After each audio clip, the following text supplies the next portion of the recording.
Karine പറഞ്ഞാൽ ഇപ്പോൾ ഒരു മനുഷ്യനെ സഹവസിച്ച് നടക്കുന്ന ആളാണ് കരീൻ. ഇപ്പൊ ജിന്നിന്റെ ഒരു കരീൻ എല്ലാവർക്കും ഉണ്ടാവും, അതല്ല ഈ കരീൻ. നമ്മൾ എത്ര നോമ്പോറ്റി മുത്തക്കയായി നടക്കുമ്പോഴും നമുക്ക് ആ ഒരു കരീനുണ്ട്. ഈ കരീൻ പിന്നെ പ്രേതമായി മാറി. ഈ വ്യക്തി ദുഷ്ടാത്മാവാണെങ്കിൽ, ദുഷ്ടാത്മാവല്ലെങ്കിൽ ഒരിക്കലും പ്രേതം ഉണ്ടാവുകയില്ല. പ്രേതം അങ്ങനെയൊന്നും ഉണ്ടാവില്ല. ദുഷ്ടാത്മാവിന്റെ കരീനാണ് ആര്? പ്രേതം. അതാണ് പ്രേതം. ചില റുഹാനി എന്ന് പറയും, റുഹാനി കൂടിയതാണ്. എന്താ ഈ റുഹാനി? പ്രേതം. പ്രേതം എല്ലാം അറിയും, ഇയാളെല്ലാം അറിയും. എല്ലാം ഫുൾ ടൈം കൂടെ ഉള്ള ആളല്ലേ, എല്ലാം അറിയും. എത്രത്തോളം എന്ന് പറഞ്ഞാൽ പിന്നെ അയാൾ ഭാര്യയുമായി ബന്ധപ്പെട്ട സമയത്ത് വരെ കരീനോട് കൂടെ ഉണ്ടാവും. എന്നാൽ ആ കരീന അതിൽ പങ്കെടുത്തുണ്ടാവും. അതാണ് ദിക്ർ നിർബന്ധം പോലെ സുന്നത്താക്കിയത്.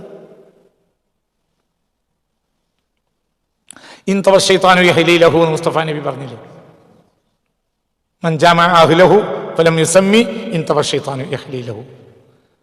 ഒരാൾ അല്ലാഹുവിന്റെ ഇസ്മ ഉച്ചരിക്കാതെ തന്റെ ഭാര്യയെ ശാരീരികമായ ബന്ധത്തിന് തുനിയുകയാണെങ്കിൽ അവന്റെ ജനനേന്ദ്രിയ കുടിയിൽ പിശാച് ചുരുണ്ടുകൂടി കിടക്കും. റഹ്മാനായ അള്ളാഹുവിൻ്റെ ദിക്റിനെയും വിട്ട് ഒഴിവാക്കി, ആ ദിക്റിനെ തൊട്ട് അതിനെ വിട്ട് ഒരാൾ ജീവിക്കുകയാണെങ്കിൽ നുഖയ്യിദ് ലഹു, അവനെ നാം ഏൽപ്പിക്കും ശൈത്താനൻ, അവൻ്റെ വിധികർത്താവായി നാം ഏൽപ്പിക്കും ശൈത്താനൻ, ഒരു ശൈത്താനിനെ. ഫഹുവ, ആ ശൈത്താൻ ലഹു, ഇവന് ഖരീൻ, ഏറ്റവും കൂട്ടുബന്ധത്തിലായിരിക്കും.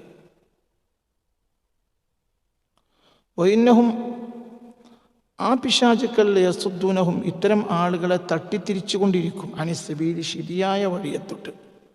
യഹ്സബൂന, ആ ജനങ്ങൾ ധരിക്കുകയും ചെയ്യും, അന്നഹും മുഹ്തദൂൻ, അവർ ഹിദായത്തുള്ള ജനങ്ങളാണെന്ന് വിചാരിക്കും. വളരെ ഭയങ്കരമായിട്ട് ചിന്തിക്കേണ്ട ഒരു വിഷയമാണിത്. ഇപ്പോൾ കള്ള് കുടിക്കുക, വ്യഭിചരിക്കുക പോലത്തെ കാര്യങ്ങൾ ചെയ്യുന്ന ആളുകൾ ഞങ്ങൾ ഹിദായത്തിലാണെന്നൊരു വിശ്വാസം അവർക്കില്ലല്ലോ. ഉണ്ടോ? അപ്പോൾ കള്ള് കുടിക്കുക, വ്യഭിചരിക്കുക, അതൊക്കെ ഇഷ്ടമില്ലാത്ത അത്തരം പ്രവർത്തനങ്ങൾ തൊട്ട് നമ്മളെ കാത്തിരക്ഷിക്കട്ടെ. കള്ളുടിക്കുന്ന ആൾക്ക് ഞാനൊരു നേരായ വഴിയില്ല എന്നുള്ള അഭിപ്രായം ഒരു കള്ളുടിനുണ്ടാവില്ല, ഒരു വ്യഭിചാരിക്കും ഉണ്ടാവില്ല, ഒരു മോഷ്ടാവിനുണ്ടാവില്ല. അപ്പോൾ ഇത് വിഷയം വേറെയാണ്. യഹ്സബൂന, അവർ വിചാരിക്കും അന്നഹും മുഹ്തദൂൻ, അവർ ഹിദായത്തിലാണെന്ന് വിചാരിക്കും. അപ്പോൾ പ്രത്യക്ഷത്തിൽ അവർ ഹിദായത്തിൽ തന്നെയായിരിക്കും.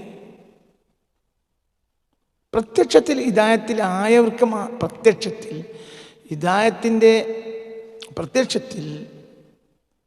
ഹിദായത്തിൻ്റെ വഴിയിലായ ആളുകൾക്ക് മാത്രമേ ഇങ്ങനൊരു ചിന്ത വരൂ, അല്ലെങ്കിൽ വരൂല.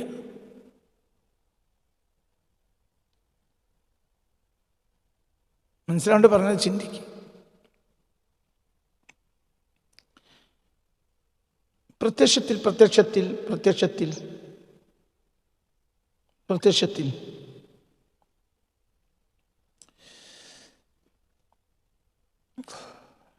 ഞാൻ തൂത്തുക്കുടിയിൽ നിന്ന് തൂത്തുക്കുടിയാണെന്ന് എൻ്റെ ഓർമ്മ, ആ ഏരിയയിൽ നിന്നാണ്. അത് ഞാൻ ദിണ്ടിഗലാണെന്ന് എനിക്ക് ഓർമ്മയില്ല. ഏതായാലും ദിണ്ടിഗലാവാനാ കൂടുതൽ സാധ്യത. ഞാൻ 10 കൊല്ലം മുമ്പ് 2015 മറ്റോ ആയിരിക്കും, 2015 അല്ലെങ്കിൽ 14 അങ്ങനത്തെ സമയമാണ്. ഞാൻ കോയമ്പത്തൂരിലേക്ക് വരിക ഒരു രാത്രി, ഒരു 11 മണി 12 മണി ആ സമയമായിട്ടുണ്ട്. അപ്പോൾ ടിക്കറ്റ് എടുത്ത് വന്ന് നോക്കുമ്പോൾ കോയമ്പത്തൂർ ഭാഗത്തേക്ക് വണ്ടി നിർത്തിയിട്ടുണ്ട്.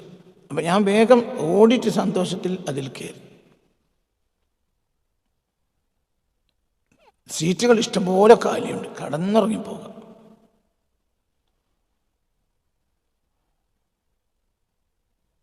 അപ്പോൾ അങ്ങനെ കുറേ നേരം ഇതിലങ്ങനെ ഇരുന്നു. ഒരാൾ വരുന്നത് കാണുന്നില്ല. ആ റൂട്ടിൽ ഞാൻ യാത്ര ചെയ്യാറുണ്ട്, പക്ഷെ എപ്പോഴും നല്ല റഷ് ഉണ്ടാവും. ഇപ്പം എന്താന്ന് രാത്രിയായിട്ട് പോലും ഇങ്ങനെയൊക്കെ ഒഴിവായിട്ടും ആളുകളൊന്നും കിടക്കാത്തത് എന്താണെന്ന് അങ്ങനെ ആലോചിച്ചു. ടിക്കറ്റ് എടുത്തിട്ടുണ്ട്, അത് തൂത്തുക്കുടി അല്ല കോയമ്പത്തൂർ ഭാഗത്തേക്ക് തിരിഞ്ഞിരിക്കുന്ന വണ്ടിയാണ്. പിന്നെ കുറച്ചു നേരം കൂടി അവിടെ ഇരുന്നു. പിന്നെ എനിക്ക് ആലോചന വന്നു, ഇതിപ്പോൾ ആ വണ്ടി നല്ലേ. അങ്ങനെ ഞാൻ ആ വണ്ടിയുടെ അവിടുന്ന് പ്ലാറ്റ്ഫോമിന് നേരെ ഇങ്ങനെ വന്ന് നിൽക്കുന്ന വണ്ടിയാണ്. അപ്പം ഞാൻ വേഗം അതിൻ്റെ അങ്ങേ ഭാഗത്ത് പ്ലാറ്റ്ഫോമിന് എതിരുള്ള ഭാഗത്തെ ആ ഡോറിൻ്റെ ആ ഭാഗത്ത് ഇങ്ങനെ നിന്ന് നോക്കുമ്പോൾ ഒരു വണ്ടി ഇതേപോലെ തിരിഞ്ഞേക്കുന്നുണ്ട്, ഫുള്ളാളുണ്ട്. അപ്പം എനിക്ക് കത്തി, ഇത് എൻ്റെ വണ്ടിയല്ല, ഇത് വേറെ എവിടെയോ പോകുന്ന ജിഹത്തൊന്നാകാം പ്രത്യക്ഷത്തിൽ, പക്ഷെ കുറച്ച് കഴിഞ്ഞാൽ അത് തെറ്റിപ്പോകാൻ സാധ്യത ഉണ്ടാവും, വേറെ എടുക്കുമായിരിക്കും. റബ്ബിൻ്റെ ഒരു അപാരമായ അനുഗ്രഹം. അവിടെ നിന്ന് ഇറങ്ങി ഇനി അപ്പുറത്ത് അങ്ങനെ ഫ്ലൈ ഓവർ വഴി കയറി പോയി വരാൻ ആ ട്രെയിനിന് അതിനൊന്നും സമയം ഉണ്ടാവില്ല, കാരണം സമയം ആയിട്ടുണ്ട്. ഞാൻ ഇറങ്ങി അള്ളാഹിൻ്റെ സഹായത്താൽ ട്രാക്ക് മുറിച്ച് കടന്നു, അടുത്ത ട്രെയിനിൽ കയറി 1 മിനിറ്റ് വണ്ടി വിടുകയും ചെയ്തു. ഒരു തോഫിയൊക്കെ മനസ്സിലാണോ പറഞ്ഞത്? ടിക്കറ്റിൽ ഒന്ന് അന്വേഷിച്ച് ഉറപ്പെത്തി അതൊന്നും അങ്ങനത്തെ ശ്രദ്ധയൊന്നും ഇല്ല. അപ്പോൾ ഞാനിവിടെ പറയുന്നൊരു കാര്യം എന്തെന്നാൽ, ഇതിപ്പോൾ ഒരേ ജിഹത്തിലേക്ക് തിരിഞ്ഞിക്കണ വണ്ടിയാണ്. എത്രയോ കാലം പിന്നെ അത് ആലോചിച്ചിട്ടുണ്ട്. നമുക്ക് വെറുതെ പരിചയമില്ലാത്തൊരു സ്ഥലത്ത് പിന്നെ നമ്മൾ പെട്ടുപോകുകയാണ്. ഇനി അവിടുത്തെ വേറൊരു വണ്ടി കോയമ്പത്തൂർക്ക് ഉണ്ടാവുമെന്ന് അള്ളാഹു ആയാലും വല്ലാത്തൊരു തോഫിക്കൊണ്ട് 1 മിനിറ്റ് ആ വണ്ടി വിട്ടു. അപ്പോൾ ചില വണ്ടി നമ്മൾ ചിലപ്പോൾ ആ കൂട്ടത്തിൽ നമ്മൾ കയറിയിരിക്കും, പ്രത്യക്ഷത്തിൽ അത് ഹിദായത്തിൻ്റെ റൂട്ടിലേക്ക് തന്നെ ആയിരിക്കും. അതിൽ നിസ്കാരം ഉണ്ടാവും, അതിൽ നോമ്പുണ്ടാവും, അതിൽ ഹജ്ജുണ്ടാവും, അതിൽ സക്കാത്തും ഒക്കെ ഉണ്ടാവും, പക്ഷേ അത് റൂട്ട് തെറ്റിയതായിരിക്കും. ഇതിലിരിക്കുന്നപ്പോൾ ഞാനിലിരിക്കുമ്പോഴെല്ലാം എൻ്റെ മനസ്സിലെന്താണുള്ളത്? ഞാൻ പോണത് എങ്ങോട്ടാണ്? കോയമ്പത്തൂർക്കാണെന്നല്ല എൻ്റെ മനസ്സിലുള്ളത്. നേരെ എതിർ ദിശയിലേക്കുള്ള വണ്ടിക്ക് പോകുമ്പോഴല്ലേ ഈ പ്രശ്നമുള്ളൂ. ഈ പ്രശ്നമില്ലല്ലോ, ഒരേ ദിശയിലേക്കല്ലേ വണ്ടി പോണ്. വ്യഭിചാരിക്കറിയാൻ ഞാൻ എതിർ ദിശയിലാണ്, കള്ളുടിയനെ അറിയാൻ ഞാൻ എതിർ ദിശയിലാണ്, പലിശക്കച്ചവടം ചെയ്യണമെന്നറിയാൻ ഞാൻ എതിർ ദിശയിലാണ്, പക്ഷെ നിസ്കരിക്കുന്നവനറിയാൻ ഞാൻ നേരായ ദിശയിലാണ്. പക്ഷെ അവൻ്റെ നുഖയ്യിലുഹു, അവന് കളിയാക്കി കൊടുക്കും ശൈത്താനിനെ. ഭയങ്കര പ്രശ്നം. ഇതുകൊണ്ടാണ് ഹബീബ നബി സല്ലല്ലാഹു അലൈഹി വസല്ലം ബൈഅത്ത് വീണ്ടും വീണ്ടും പുതുക്കുന്നത്. എന്തുകൊണ്ട്? മനുഷ്യൻ എന്ന് പറഞ്ഞാൽ കരീഷിൽ ഫലാത്തി, മരുഭൂമിയിലെ തൂവൽ പോലെയാണ്. കരാറ് വീണ്ടും വീണ്ടും പുതുക്കണം. കാരണം ഒരു കരാർ ചെയ്തു കഴിഞ്ഞാൽ കാലപ്പഴക്കം കൊണ്ട് എന്താവും? ദുർബലപ്പെടും, മനസ്സ് ദുർബലപ്പെടും. അപ്പൊ വീണ്ടും ഒപ്പിക്കണം. മനസ്സിലാണ്ട് പറഞ്ഞത്? വളരെ വളരെ ചിന്തിക്കണം. അപ്പൊ കഴിഞ്ഞ ആഴ്ചയിലുള്ള ക്ലാസ്സിൽ നിങ്ങളോട് പറഞ്ഞു, ഒരു കാര്യവും അള്ളാഹു അല്ലാത്ത ഒരാളോട് ചോദിക്കൂലാന്ന് ആണ്ട് ഉറപ്പിച്ച് ബൈഅത്ത് ചെയ്യുക. വലാ തസ്അലുന്നാസ ശൈആ. ഒരു ബൈഅത്ത് ചെയ്യുമ്പോൾ ഹബീബ നബി സല്ലല്ലാഹു അലൈഹി വസല്ലം കരാർ വെക്കണം. എന്ത്? അള്ളാഹു അല്ലാത്ത ഒരാളോട് നിങ്ങൾ ഒന്നും ചോദിക്കാൻ പാടില്ല. ഇത് ഇസ്തിഹാസക്ക് തെളിവായിട്ടാണ് വിഡ്ഢികളായ വഹാബികൾ ഉദ്ധരിച്ച്. അതല്ല വിഷയം. ആ വിഷയം വേറെയാണ്. ആ വിഷയം ഒന്നും അവർ ആരെ അഭിമുഖീകരിക്കൂ? അള്ളാഹുവിനെ. എത്രത്തോളം എന്ന് പറഞ്ഞാൽ ഒട്ടകപ്പുറത്തിരിക്കുമ്പോൾ കയ്യിൽ നിന്ന് ചാട്ടവാറ് വീണാൽ അതൊന്നും എടുക്കുന്ന ഒരാളോട് പറയൂല, അയാളോട് ആവശ്യപ്പെടൂല, ഇറങ്ങിയിട്ടെടുക്കും. അപ്പോൾ അവൻ ഇതൊരു കരാർ ചെയ്യാണ് ഹബീബ നബിയായിട്ട്. അവനൊരു കമാലിയത്ത് കൊടുക്കാണ്. ഇത് റസൂലുള്ളാഹിക്ക് കഴിയും. മറ്റേ മൊത്തത്തിൽ ഞാൻ മുസ്ലിമാണ് നിസ്കരിച്ച് എങ്ങനെ പോയും പോകുമ്പോൾ അതേ സമയത്ത് പിശാച് ഇവനെ സ്വാധീനിക്കുന്നത് ഇവനറിയില്ല. ഇവിടെ ഇത് വേറൊരു കരീന പറഞ്ഞാൽ ഇപ്പോൾ ഒരു മനുഷ്യനെ സഹവസിച്ച് നടക്കുന്ന ആളാണ് കരീൻ. ഇപ്പൊ ജിന്നിന്റെ ഒരു കരീന എല്ലാവർക്കും ഉണ്ടാവും. അതല്ല ഈ കരീൻ. നമ്മൾ എത്ര നോമ്പോറ്റി മുത്തക്കയായി നടക്കുമ്പോഴും നമുക്ക് ആ ഒരു കരീനുണ്ട്. മനസ്സിലാണ്ട് പറഞ്ഞത്? ഒരു കരീനുണ്ടാവും. അതല്ല ഈ കരീൻ. മാമിൻകും മിൻ അഹദിൻ ഇല്ലാ ഉക്കില ബിഹി ഖരീനുഹു എന്ന് ഹബീബ നബി പറഞ്ഞു സല്ലല്ലാഹു അലൈഹി വസല്ലം. അപ്പോൾ ചോദിച്ചു അഫ അൻത യാ റസൂലല്ലാഹ് ഖാല വലാ അന നസഹ്തുഹു ഫഅസ്ലമ ഫലാ യഅ്മുറുനി ഇല്ലാ ബിഖൈരിൻ. ഇമാം മുസ്ലിം രേഖപ്പെടുത്തിയ ഹദീസിൽ കാണാം, ഹബീബാ നബി പറഞ്ഞു സല്ലല്ലാഹു അലൈഹി വസല്ലം, ഒരു ഖരീനില്ലാത്ത ഒരാളുമില്ല. അപ്പോൾ സ്വഹാബികൾ ചോദിച്ചു, അപ്പോൾ സ്വഹാബികൾ ചോദിച്ചു അഫ അൻത യാ റസൂലല്ലാഹ്, നബി അങ്ങേക്കുണ്ടോ ഖരീൻ? നഅം വലാ അന, ഞാനും ഒഴിവല്ല, എനിക്കും ഖരീനുണ്ട്. നസഹ്തുഹു, ഞാൻ അവനോട് സദുപദേശം ഗുണകാംക്ഷയും ചെയ്തു. ഫഅസ്ലമ, അങ്ങനെ എൻ്റെ ഖരീൻ മുസ്ലിമായിട്ടുണ്ട്.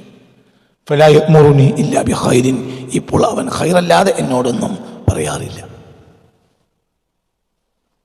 അപ്പൊ ഇതൊരു സാധാരണ ഖരീന. ഈ ഖരീൻ ഇല്ലാത്ത ഒരാളും ഉണ്ടാവില്ല, എല്ലാവർക്കും ഒരു ഖരീൻ ഉണ്ടാവും. ഈ ഖരീനാണ് പിൽക്കാലത്ത് പ്രേതമായി മാറുക. ഇവൻ ദുഷ്ടാത്മാവാണെങ്കിൽ തിരിഞ്ഞിട്ടില്ല, പ്രേതം ഈ ഖരീനാണ്. അതായത് അടിമുട്ടി ഇയാളെ ഖരീനറിയും, അയാളെ കോലം എല്ലാം അറിയും, അയാളെല്ലാം അറിയും, അയാളുടെ എല്ലാം അറിയും. ഈ ഖരീന് വേണമെങ്കിൽ ഇയാളെ ഭാര്യ ചതിക്കാം, ചതിച്ച സംഭവങ്ങളുണ്ട്. ഒരു സംഭവമുണ്ട്, ഒരു പ്രഗത്ഭയായ സ്ത്രീ,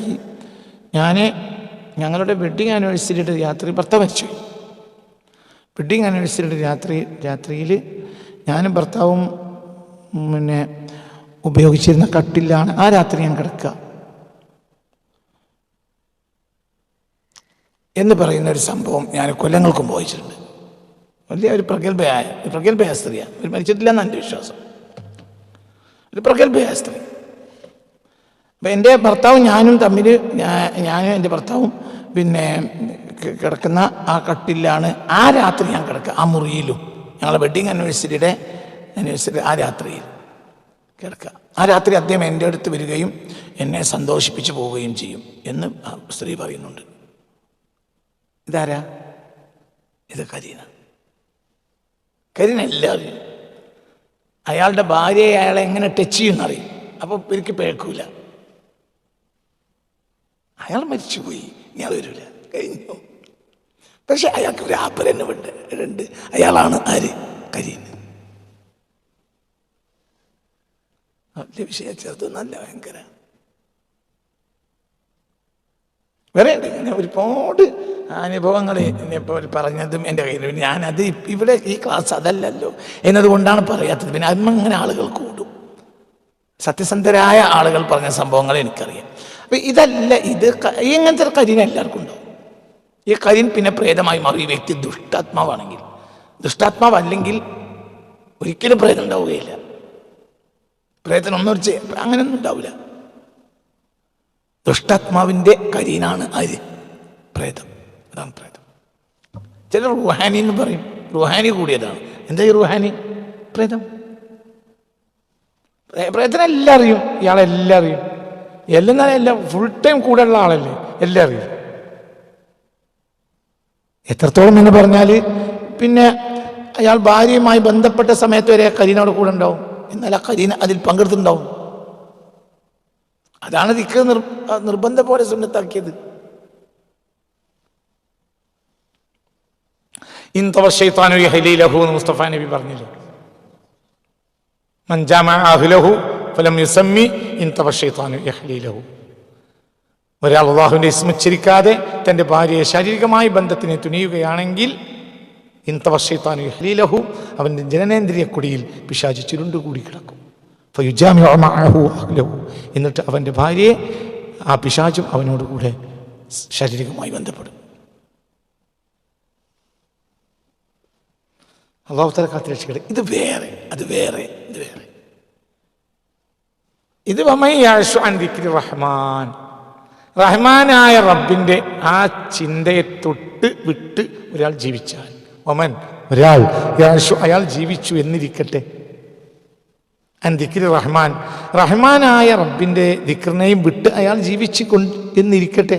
നുഖയ്യിദ് ലഹു, അയാൾക്ക് നാം വിധികർത്താവായി ഏൽപ്പിച്ചു കൊടുക്കും ശൈത്താനൻ, ഒരു ശൈത്താനെ. ഫഹുവ, ആ ശൈത്താൻ, ലഹു, ഈ വ്യക്തിക്ക് ഖരീൻ, എന്നും സഹവാസിയായിരിക്കും. വഇന്നഹും, ഇത്തരം പിശാചുക്കൾ, ലയസുദ്ദൂനഹും, ജനങ്ങളെ തട്ടിത്തിരിച്ചുകൊണ്ടേയിരിക്കും, അനിസ്സബീലി, ശരിയായ മാർഗത്തെ തൊട്ട്. വയഹ്സബൂന, ഇത്തരം ആളുകൾ വിചാരിക്കുന്നതോ അന്നഹും മുഹ്തദൂന, അവർക്ക് എന്തുണ്ട് എന്നാണ്, ഹിദായത്ത്. അപ്പൊ ഇത് കള്ളുടിയന്മാരല്ല, നിസ്കാരക്കാര.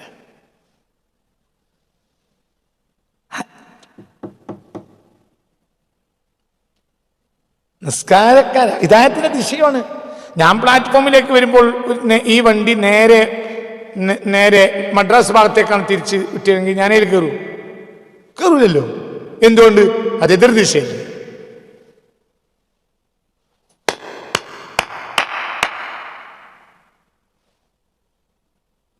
അപ്പൊ ഇത് ഷിർക്കിന്റെ അയലുകാര വണ്ടിയോ അല്ല.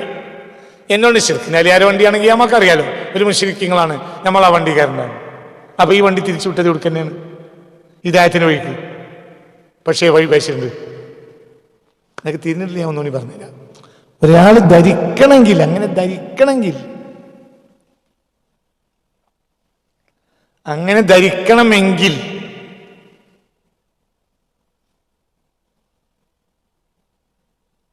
അതിനൊരു സാഹചര്യം ഉണ്ടാവണല്ലോ.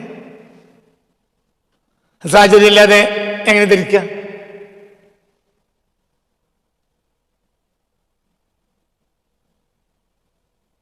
നീ നിന്റെ വണ്ടിക്ക് 10 ലിറ്റർ പെട്രോൾ അടിച്ചു, എന്നിട്ട് യാത്ര ചെയ്തു. പിന്നെ ഈ ഫ്ലൈറ്റിൽ കയറി പോകുമ്പോൾ ഒരിടത്ത് നിർത്തിയിട്ടു, നല്ല ചൂടുള്ള കാലാവസ്ഥ. പിന്നെ ആ ഫ്ലൈറ്റ് ഒരാഴ്ച കഴിഞ്ഞു, 10 ദിവസം കഴിഞ്ഞു, തിരിച്ചു വന്നു, വണ്ടി കയറി യാത്ര ചെയ്യാം. അപ്പം എന്നെ സംബന്ധിച്ചിടത്തോളം അവിടെ ഫ്യൂൽ അടിക്കേണ്ട ആവശ്യമില്ല. എന്തുകൊണ്ട്? എനിക്ക് 10 ലിറ്റർ എണ്ണ അടിക്കേണ്ട സ്ഥലം 9 ലിറ്റർ എണ്ണ ഉണ്ടെങ്കിൽ എനിക്ക് എൻ്റെ വീട്ടിലെത്താൻ കഴിയും. അപ്പോൾ 1 ലിറ്റർ ഇതിൽ ബാക്കിയുണ്ടാവും.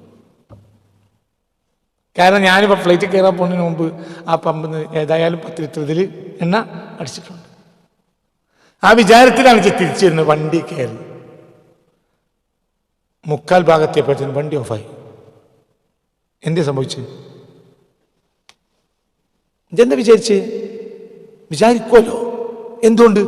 10 ലിറ്റർ അടിച്ചിട്ട് 1 കിലോമീറ്റർ യാത്ര ചെയ്തില്ലല്ലോ. എന്നാൽ 3/4 ഭാഗം വണ്ടി ഓഫായി. എന്താ സംഭവിച്ച്? ചൂടിൽ അത് ഹവയായി പോയി. അതിൽ 2 ലിറ്റർ. എക്സാമ്പിൾ നിങ്ങൾക്ക് പറഞ്ഞത് മനസ്സിലായോ?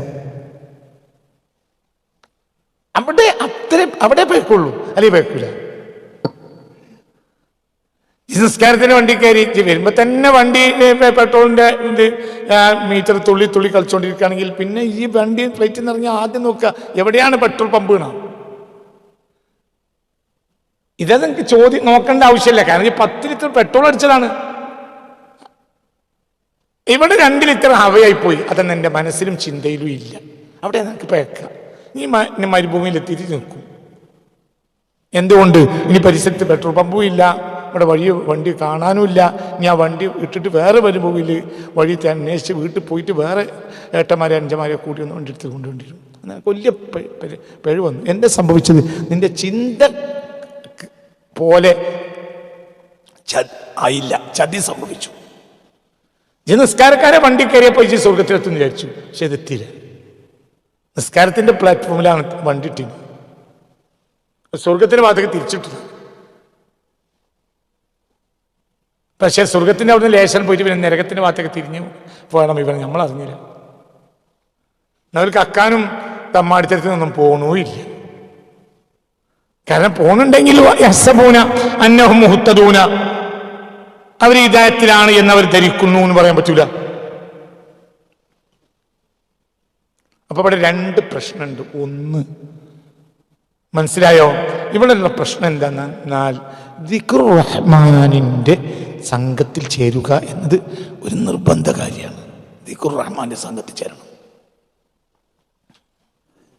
എന്നിട്ട് അതിൽ തന്നെ കൂടും കഴിയുമ്പോൾ. എന്തുകൊണ്ട്? ദിക്ർ കൂടി ദിക്റിൽ അങ്ങോട്ട് ചേരണം. കൂടിയതുണ്ടാവൂല, പിന്നെയും പണിയെടുക്കേണ്ടി വരും. ഉദാഹരണം പറയാം, ഒരാൾ 99 ആളെ കൊന്നു. 99 ആളെ ഒരാൾ കൊന്നു. എന്നിട്ട് അയാൾ ഒരു പുരോഹിതന്റെ അടുത്തേക്ക് പോയി. ആ പുരോഹിതൻ ഇയാളോട് എന്ത് പറഞ്ഞു? തബ്ബല്ലക് അബ്ഇദ് അന്നി, ഹേ നാശക്കാരി, മാറിപ്പോ, നീ ഉള്ളിടത്ത് ദൈവശിക്ഷ ഇറങ്ങും. നീ എന്താ ചെയ്തത്? 99 ആളെ കൊന്നു. അപ്പോൾ അയാൾക്ക് ദേഷ്യം പിടിച്ചു, അയാളെയും കൊന്നു. ഇപ്പൊ എത്രയായി? 100. ഇത് പുണ്യ റസൂൽ പറഞ്ഞ ഒരു സംഭവമാണ്. അങ്ങനെ അയാളുടെ അന്വേഷണം മധ്യേ അയാൾ ഒരു സത്യസന്ധനായ ഒരാളെ കണ്ടെത്തി. അയാൾ പറഞ്ഞു, നീ ഇവിടെ വിട്, ആദ്യം നീ ചെയ്യേണ്ടത് ഇവിടെ വിടണം. ദൈവചിന്തയുള്ള ഒരു സമൂഹം താമസിക്കുന്ന ഒരു ഗ്രാമമുണ്ട്, അവിടെ പോ. അവരിലെത്തുകയല്ലാതെ രക്ഷയ്ക്ക് നിനക്ക് വഴിയില്ല. ഈ വ്യക്തി ഇവിടെ പറഞ്ഞു കൊടുക്കുന്നത് എന്താ? ദിവസം നിസ്കരിച്ചോ നോമ്പ് പറ്റുമെന്നല്ല. ആദ്യം നിനക്ക് ഇപ്പൊ പറ്റിയത് ഇനിയും പറ്റും. അപ്പൊ നിന്നെ സുരക്ഷിതമായ സ്ഥലത്തേക്ക് നീക്കണം. ആ സുരക്ഷിതമായ സ്ഥലമാണ് ഏത്? മനസ്സിലായില്ല. ഒരു സുരക്ഷിതമായ സ്ഥലത്തേക്ക് നിന്നെ നീക്കണം. ആ സുരക്ഷിതമായ സ്ഥലമാണ് ഏത്? ദിക്റുർ റഹ്മാനിൽ കഴിഞ്ഞുകൂടുന്ന ഒരു ജനത. അങ്ങനത്തെ ജനതകളുണ്ട്, എക്കാലത്തുണ്ടാവും, ലോകത്ത് എവിടെ ഉണ്ടാവും. അവരിൽ എത്തിപ്പെട്ടാൽ നമ്മൾ പേക്കൂല, അവരിൽ കൂടിയാ പേക്കൂല. ഉദാഹരണം, സ്വഹാബത്തിൽ എത്തിപ്പെട്ട് സ്വഹാബത്തിൽ കൂടിയ വ്യക്തിക്ക് പേക്കൂല. കൂടാതെ വെള്ളത്തിന് മേലെ പെട്രോൾ നിൽക്കുമ്പോൾ എന്നാലേ പ്രശ്നമുള്ളൂ. വെള്ളമാണെങ്കിൽ വെള്ളത്തിൽ അലിയും, പെട്രോൾ അലിയില്ല. നിങ്ങൾക്ക് പറഞ്ഞത് മനസ്സിലായില്ല? വെള്ളമാണെങ്കിൽ പിന്നെ നമ്മളിപ്പോ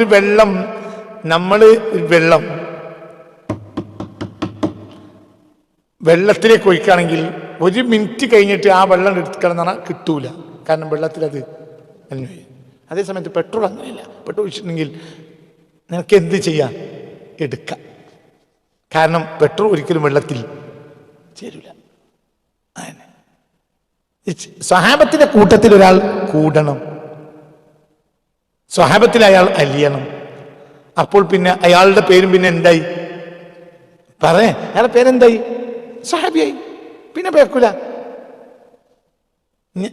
മാഉൽ കനീഫി ഇദാ മാസാല മുഖ്തലിതൻ ബിമാഇ നഹ്രിൻ, അഴുക്ക് ചാലിയ വെള്ളം. ഇദാ മാസാല മുഖ്തലിതൻ, അത് കലർന്നൊഴുകിയാൽ ബിമാഇ നഹ്രിൻ, ശുദ്ധമായ പുഴവെള്ളത്തോട്. ഫസാലത്ത് മിൻഹു അഖ്ദാറുൻ, കുറച്ച് കഴിയുമ്പോഴത്തിന് ഇതിന്റെ വൃത്തികേടുകൾ നീക്കും. അതിന് ശുദ്ധവെള്ളത്തിന് കഴിയും. തിരിഞ്ഞില്ല.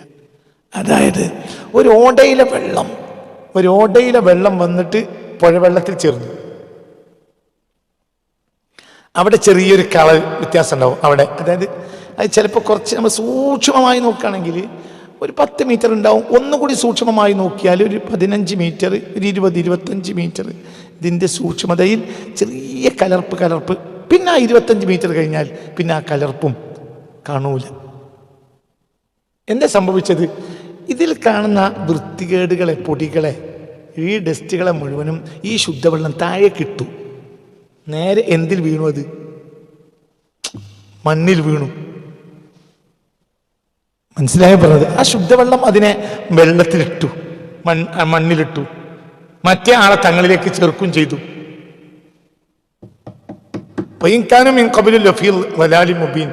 ഇവിടെ എത്തുന്നതിന് മുമ്പ് ഒരുപാട് ഡസ്റ്റുകൾ, വൃത്തികേടുകൾ ഈ വെള്ളത്തിൽ ഉണ്ടായിരുന്നെങ്കിലും ഈ വെള്ളത്തിൽ ചേരുന്നതോടുകൂടെ ശുദ്ധിയായി. ഇങ്ങനെ 25 മീറ്റർ കഴിഞ്ഞിട്ട് ആ അഴുക്കുചാലിലെ വെള്ളത്തെ കിട്ടൂല. അഴുക്കുചാലിലെ വെള്ളപ്പം ആരിലേക്ക് എത്തി? ശുദ്ധമായ പുഴവെള്ളത്തിലെത്തി. അത് സ്വയം ശുദ്ധിയുള്ളതോടുകൂടെ മറ്റൊന്നിനെ ശുദ്ധിയാക്കാനുള്ള കരുത്തുകൂടി ഈ വെള്ളത്തിന് ഇപ്പൊ കിട്ടി. ഇനി ഇതിന്റെ താഴെ ഓടച്ചാലുണ്ടാവും, ആ വെള്ളത്തിനെ ഈ വെള്ളം കൂടിയിട്ടാണ് ശുദ്ധീകരിക്കുക. നിങ്ങൾക്ക് പറഞ്ഞ മനസ്സിലായോ? വളരെ ചിന്തിക്കണം. അപ്പൊ നമ്മൾ എന്ത് ചെയ്യണം? ആ കൂട്ടത്തിലേക്ക് കൂടണം.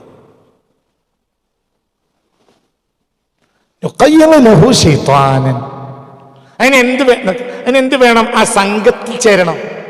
ഈ 100 ആളെ കൊന്ന മനുഷ്യനോട് ഈ നല്ല മനുഷ്യൻ പറയുന്നത് ഇവിടെ വിട്ടിട്ട് നിനക്ക് നന്നായി ജീവിച്ച് മരിക്കാൻ കഴിയില്ല. ഇന്നാലിന്ന സ്ഥലത്ത് ഒരു ഗ്രാമമുണ്ട്. ആ ഇന്നാലിന്ന ഏരിയ പോയ ഒരു ഗ്രാമത്തിലെത്തും. ആ ഗ്രാമത്തിൽ ജീവിക്കുന്നവർ സ്വാലിഹ്യങ്ങളാണ്. അവരെ കൂട്ടത്തിലേക്ക് ചേർന്നാളാ എന്നാവും. ഈ പ്രോസസ്സിംഗ് ആണ് ഇവിടെ നടക്കുന്നത്. അഴുക്ക് ചാലിലെ വെള്ളം പുഴവെള്ളത്തിലേക്ക് ചേർന്നപ്പോഴുള്ള ശുദ്ധീകരിക്കപ്പെട്ട ഒരു പ്രോസസ്സിങ്ങിൽ, ആ പ്രോസസ്സിങ്ങിന് വേണ്ടിയിട്ടാണ് ഇയാൾ അയക്കുന്നത്. അയാൾ അവിടെ എത്തിയതുമില്ല. അയാൾ വഴിയിൽ വെച്ച് മരിച്ചുപോയി. പക്ഷെ അയാളെ ഇറാദത്തിൽ അതുണ്ട്. ഇയാൾ തന്നെ സ്വർഗത്തിൽ കിടന്നാൽ അവിടെ എത്തിയാൽ എത്ര ഇരിക്കും? ഇത് ഇമാം ബുഖാരി തങ്ങൾ സ്വഹീൽ രേഖപ്പെടുത്തിയ ഹദീസാണ്. ഇത് മുസ്തഫ നബി പരിചയപ്പെടുത്തിയ ഹദീസാണ്. എന്താണ് നബി പറയുന്നത്? നിനക്ക് നന്നാണെങ്കിൽ നല്ലവരിലേക്ക് പോകണം, നിസ്കരിച്ച പോരാ. ഇപ്പൊ ചില ഏരിയകളിൽ വില കുറയും ഭൂമിക്ക്. അന്തള്ളവനവിടെ ഭൂമി വാങ്ങൂല. ചില ഏരിയയിൽ ഭൂമിക്ക് ഭയങ്കര റേറ്റ് ചെയ്യും. കഷ്ടപ്പെട്ട് അവിടെ ഭൂമി വാങ്ങും. ഇവിടെ 5 സെന്റ് വാങ്ങിന് അവിടെ 1 ഏക്കർ കിട്ടും. അപ്പുറത്ത് ചിലപ്പോൾ 1 ഏക്കർ കിട്ടും. തെങ്ങൊക്കെ കവുങ്ങൊക്കെ പറ്റും. പക്ഷേ അവിടെ വാങ്ങൂല. അവിടെ 1 ഏക്കർക്ക് പകരം ഇവിടെ 5 സെന്റ് കിട്ടിയപ്പോൾ ഒപ്പിച്ച് മറ്റവൻ്റെ കക്കൂസിൻ്റെ ടാങ്കിൻ്റെ സൈഡിൽ തന്നെയാണ് നമ്മുടെ കിണറും വന്നത്. എന്നാലും കഷ്ടപ്പെട്ട് അവിടെ അങ്ങോട്ട് വെക്കും. കുടിവെള്ളത്തിന് വേറെ പൈപ്പ് ലൈൻ എടുക്കും. അങ്ങോട്ട് ഒപ്പിക്കും. എന്തുകൊണ്ട് ഇവിടെ 5 സെന്റ് വാങ്ങിയ പൈസക്ക് അവിടെ 1 ഏക്കർ വാങ്ങാം. വിശാലമായ തെങ്ങും കവും പിടിപ്പിച്ച് അവിടെ നല്ല ഭൂമിയാണ്. എന്നാലും അവിടെ കൂടാ. എന്തുകൊണ്ട്? നിങ്ങൾക്ക് ഇങ്ങനത്തെ അനുഭവങ്ങളൊന്നും ഇല്ലേ? പറയും മാഷ്, എന്താ കാരണം? നിങ്ങൾക്ക് അന്തല്ല. എന്താ കാരണമുണ്ട്. അവിടെ പരിസരവാസികൾ സ്വാലിഹ്യങ്ങളാണ്. സ്വാലിഹ്യങ്ങൾ പരിസരവാസികളായ ഏരിയയിൽ വില കൂടും. സ്വാലിഹ്യങ്ങൾ അല്ലെങ്കിൽ വില കുറയും. നിങ്ങൾക്ക് ഭൂമിനെ പറ്റി അറിയില്ലേ? നിങ്ങൾ എന്തിനാണ് രാവിലെ ക്ലാസ്സിന് വരുന്നത്? നിങ്ങൾ ഭൂമി കച്ചവടം ചെയ്തൂടെ? ഭൂമിനെ പറ്റി പഠിക്കണം. ചില ഏരിയകളിൽ ഭൂമിക്ക് വളരെ വില കുറയും. ഒരു പ്രധാനപ്പെട്ട കാര്യം, നല്ലൊരവിടെ പാർക്കണില്ല. ഇവിടെ 1 ഏക്കർക്ക് ഇവിടെ 5 സെന്റ് എടുക്കാനുള്ള കാരണം എന്താ? എൻ്റെ കുട്ടികൾ നാശമാവും എന്ന് വിചാരിച്ച് ഞാനവിടെ പോയില്ല. നമുക്ക് എങ്ങനെയെങ്കിലും രാവിലെ ബൈക്ക് കൊടുത്തിട്ട് പോകുന്ന മൈലിൽ കൂടാം. പക്ഷെ അവിടെ നടക്കൂല. കുട്ടികൾക്ക് നടക്കൂല. എൻ്റെ കുട്ടികൾ നാശമാവും. സത്യമാണ്. അവിടെ കൂടിയ കുട്ടികൾ നാശമാവും. എന്തുകൊണ്ട്? പരിസരത്തെ കുട്ടികൾ നല്ലൊരു കുട്ടികളല്ല. ആ ദുസ്വഭാവം നമ്മളെ കുട്ടിക്ക് വരും.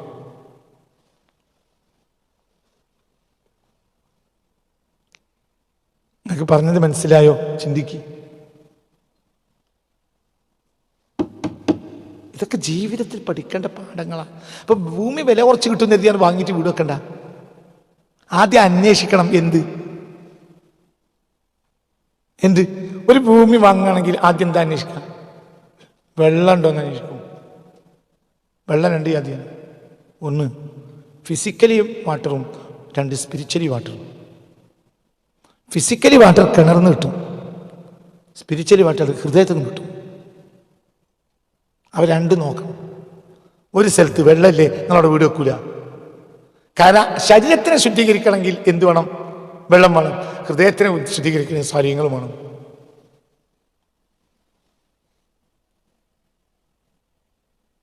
പള്ളിയില്ല, നിസ്കാരമില്ല, ജമാഅത്തുമില്ല, ശ്രദ്ധയില്ല. അങ്ങനത്തെ മനുഷ്യന്മാരെ കൂട്ടത്തിൽ കൂട്ടുകയും ചെയ്യരുത്. അങ്ങനത്തെ ഒരു ജനതയുണ്ട്. അവിടെ വില കുറച്ച് കിട്ടും. പക്ഷേ കാലക്രമേണ ഇവനോ ഇവന്റെ മക്കൾ ഒരു ആലിമിനെ കുറിച്ച് ഒരാൾ എന്താ പറയുക, ന്യൂസിലാൻഡിലേക്ക് ജോലിക്ക് പോയ ഒരു സഹോദരൻ, ഒരു ആലിമായ സഹോദരൻ എന്നോട് ഒരു സംഭവം പറഞ്ഞു. നല്ല ഉഷാറിലല്ലേ? ന്യൂസിലാൻഡിലേക്ക് ജോലിക്ക് പോയ ഒരു ആലിം, കേരളത്തിൽ നിന്ന് അടുത്ത കാലത്ത് ന്യൂസിലാൻഡിലേക്ക് ജോലിക്ക് പോയി ഇപ്പോൾ അയാൾ തിരിച്ചു വന്നിട്ടുണ്ട്. അദ്ദേഹം എന്നോട് പറഞ്ഞു, ന്യൂസിലാൻഡിൽ നാഷണാലിറ്റി സിറ്റിസൺ പെട്ടെന്ന് കിട്ടും. ആൾ കുറവായ നാടാണ്. അതിനൊന്നും അയാൾ മെനക്കെട്ടില്ല. അയാൾ കുറച്ചു കാലം അവിടെ ജോലി ചെയ്തു, തിരിച്ചു വന്നു. ഇഷ്ടംപോലെ കൈ പൈസ ഉണ്ടായിരുന്നു. ഇപ്പൊ ഇവിടെ കഷ്ടപ്പെട്ട് ജീവിക്കുകയാണ്. അതായത് പറ്റ കഷ്ടപ്പാടുന്നല്ല, എന്നാലും അവിടെയുള്ള ആ പൈസ ഏതായാലും ഇവിടെ കിട്ടുന്നില്ല. ഒപ്പിച്ച് ജീവിക്കുകയാണ്. അവിടെ അങ്ങനെയല്ല, നല്ല ശമ്പളം കിട്ടും. അവിടെ ആകട്ടെ നാഷണാലിറ്റി സിറ്റിസൺ കിട്ടിയിട്ട് അവിടെ എന്ത് ചെയ്യാം, ഇയാളെ കുടുംബത്തിനെ അവിടെ കൊണ്ടുപോയിട്ട് പാർപ്പിച്ച് അവിടെ ജീവിക്കാം. ഓത്തും ആദീത്തും ഫത്തുൽ മുഈനും ഒക്കെ ഇയാൾക്ക് തന്നെ കുട്ടികൾക്ക് ഓതി കൊടുക്കാം. മനസ്സിലായോ പറഞ്ഞത്? എന്നിട്ട് നിങ്ങൾ എന്തേ അങ്ങനെ ചെയ്യാഞ്ഞു?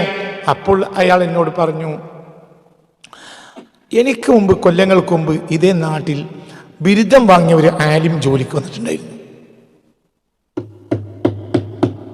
കേരളത്തിലെ പ്രഗത്ഭമായ ഒരു മതസ്ഥാപനത്തിലെ ഉന്നതമായ ബിരുദം വാങ്ങിയ ഒരു ആലിം അവിടെ ജോലിക്ക് പോയി. പിന്നെ നാഷണാലിറ്റി എടുത്തു. കല്യാണം കഴിച്ച ഭാര്യയും അങ്ങോട്ട് കൊണ്ടുപോയി. പിന്നെ അവർക്ക് കുട്ടികളുണ്ടായി. ദീൻ അവർക്ക് പഠിപ്പിച്ചു. അങ്ങനെ ചേർത്തു.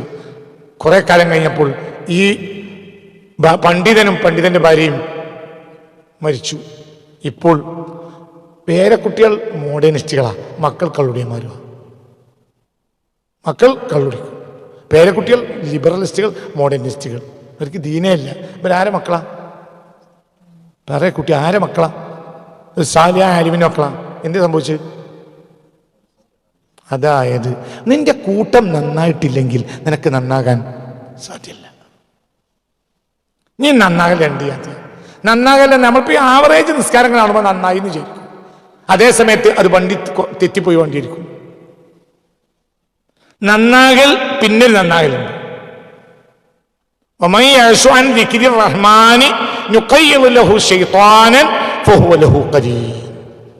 അപ്പൊ നമ്മൾ നല്ലത് ഇങ്ങനെ നോക്കിക്കൊണ്ടേയിരിക്കണം. ബൈഅത്ത് പിന്നെയും പുതുക്കിയത് എന്തിനാ? എങ്ങനെങ്കിലും എന്റെ കൽബിൽ അതിനെക്കുറിച്ചൊരു ദുർബലത വരുന്നിട്ടുണ്ടെങ്കിൽ അത് വീണ്ടും ക്ലിയർ ചെയ്യണം. ബൈഅത്ത് ചെയ്തവരോട് തന്നെ വീണ്ടും റസൂലുള്ളാഹി ബൈഅത്ത് എടുക്കും. എന്തുകൊണ്ട്? കാലക്രമേണ മനസ്സിൽ ദുർബലത വരും. എന്തിനാണ് ഈ ബൈഅത്ത് എടുക്കുന്നത്? ഈ ദീനിന്റെ നിയമങ്ങൾ തന്നെ പിന്നെ ഒന്നും കൂടി ഷർത്ത് വെക്കും. എന്തുകൊണ്ട്? അതൊക്കെ പിൽക്കാലത്ത് ഈസിയാവും. അതിനെ നിസ്സാരവൽക്കരിക്കും, അങ്ങനെ നരകത്തിലെത്തും. ഹൃദയത്തിൽ നിന്ന് പോകേണ്ട ചേറുകൾ പോകൂല. ഹൃദയത്തിൽ നിന്ന് പോകേണ്ട ചേറുകൾ പോയി കിട്ടണം. അപ്പോഴേ നന്നാവുള്ളൂ. നിസ്കരിച്ച കാര്യമില്ല.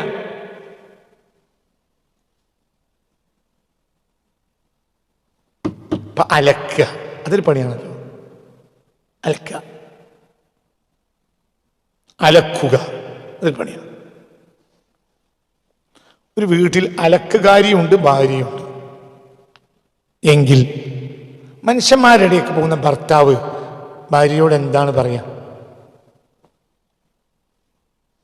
ഒരു വീട്ടിൽ അലക്കുകാരി ഭാര്യയും ഇയാൾ തമ്മിൽ നല്ല ബന്ധത്തിലാണോ? ഇനി ഭർത്താവ് പറഞ്ഞ കാര്യമില്ല എങ്കിൽ ഇയാൾ ഭാര്യയോട് എന്താ പറയാ? രാവിലെ പോകുമ്പോൾ തലേന്നത്തെ രാത്രി തലേന്നണിഞ്ഞ വസ്ത്രം ഇട്ട് കൊടുത്തു. പിന്നെ ഒരു കാര്യം, അലക്കണം.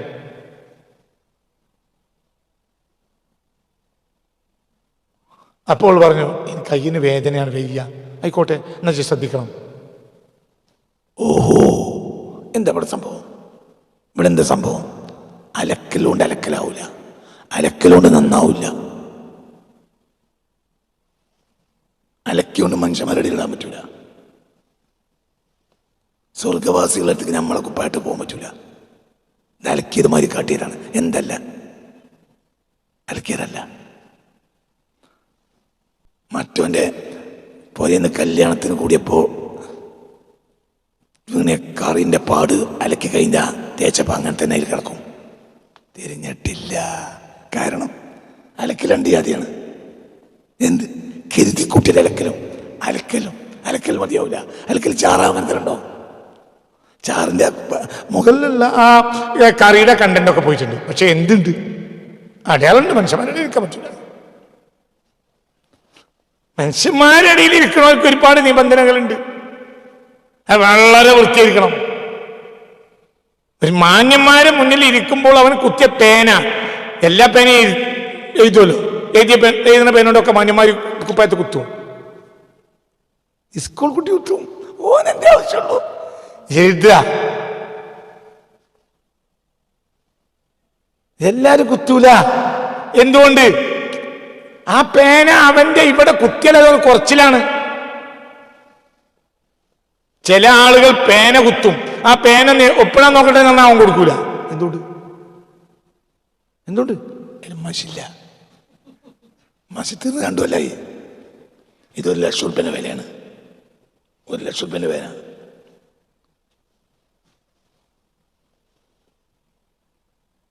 $24 ലക്ഷം ചെരുപ്പാണ് രാജീവ് ഗാന്ധി മരിക്കപ്പെടുന്നത്. 24,000 എൻ്റെ ഓർമ്മ. 24,000 ലക്ഷമാണെന്ന് അറിയില്ല കേട്ടോ. 24,000 ഉറപ്പ്. 24,000 എൻ്റെ ഓർമ്മ. 24,000 ചെരുപ്പ് 1991. അപ്പം എത്രയായിരിക്കും കാൽക്കുലേറ്റ് ചെയ്താൽ? 24,000 ഉറുപ്പ്യയുടെ ചെരുപ്പാണ്.